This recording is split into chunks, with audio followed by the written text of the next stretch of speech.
Hi, it's Janine Turner, and welcome to Front Porch Philosophy. It's getting cold out here.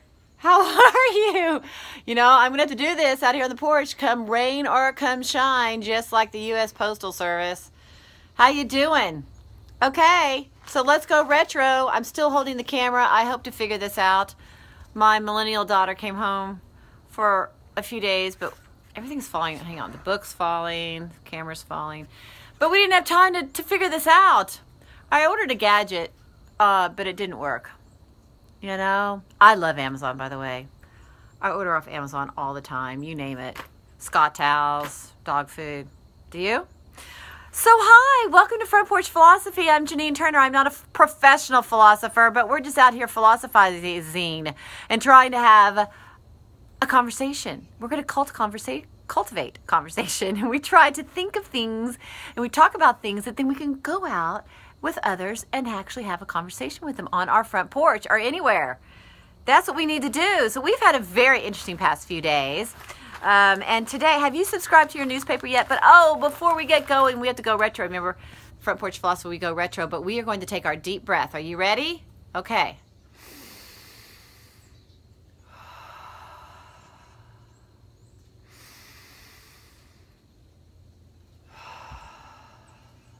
I don't know why I say one deep breath, because we take two. Hang on, I got to get this to stay on. It's cold out here. Hi, Tex. My longhorn's out there staring at me. Okay, have you subscribed to your newspaper yet? I don't care what newspaper. Just subscribe to a newspaper. It's so interesting. I guess you can go to the library and read one too, right? I do the Wall Street Journal, and I'm not talking politics or anything. I'm talking about their art section and their book review section. It's so incredibly interesting. So I wanted to share this with you because I thought it was pretty fascinating.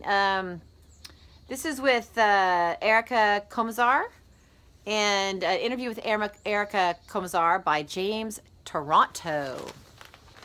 All right, so she has written a book. I don't know the name of the book. Oh, okay, Being There. Why prioritizing motherhood in the first 3 years matters. Haven't you heard that before?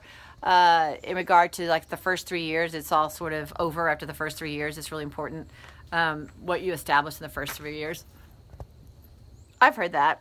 Have you? So anyway, I'm just going to tell you a few little tidbits here that I thought were rather interesting.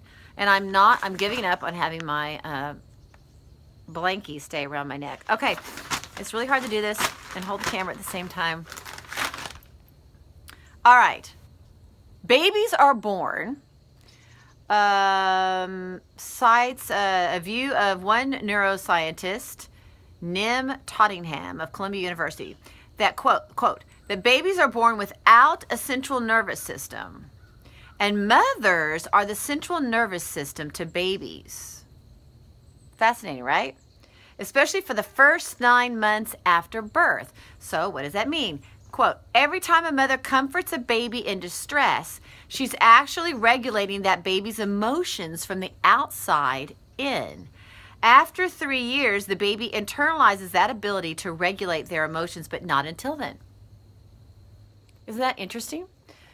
So the first 3 years, they're born without a central nervous system, and the mothers are the central nervous system. I thought that was really, really interesting. So it says, for that reason, mothers need to be there as much as possible, both physically and emotionally, for children in the first 1,000 days. Fascinating. And it says mothers exude, there's a word for it, oxytocin, a neurotransmitter popularly known as the love hormone, that mothers have this. And they produce it when they breastfeed and whatnot. And it says that fathers really don't.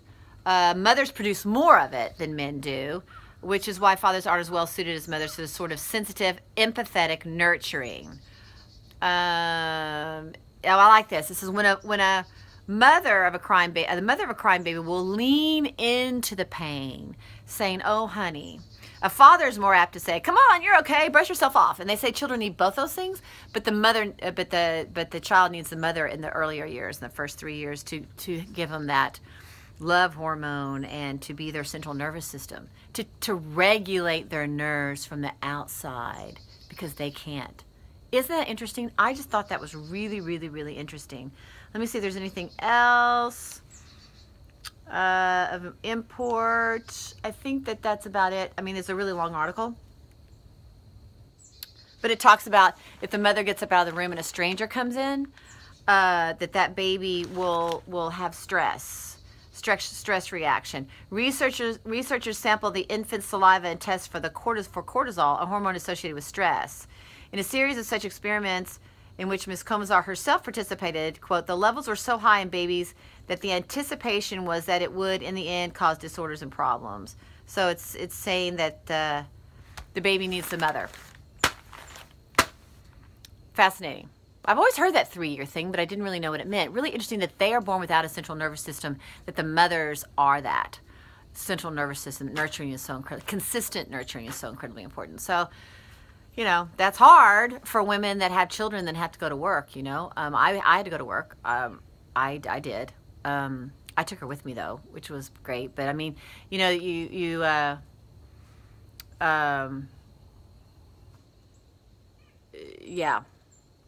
But it's hard. That's a hard one for women because we want to be able to be there. I was lucky because I was able to really just I worked, but my work was such where I could take her with me, and I was able to be there. But I mean, it's really a hard thing to think about because the mothers that have to work, and you're their central nervous system for the first 1,000 days. I mean, that's kind of a tricky thing. So what she recommends is that the government should step in and make sure women have appropriate leave to raise their children.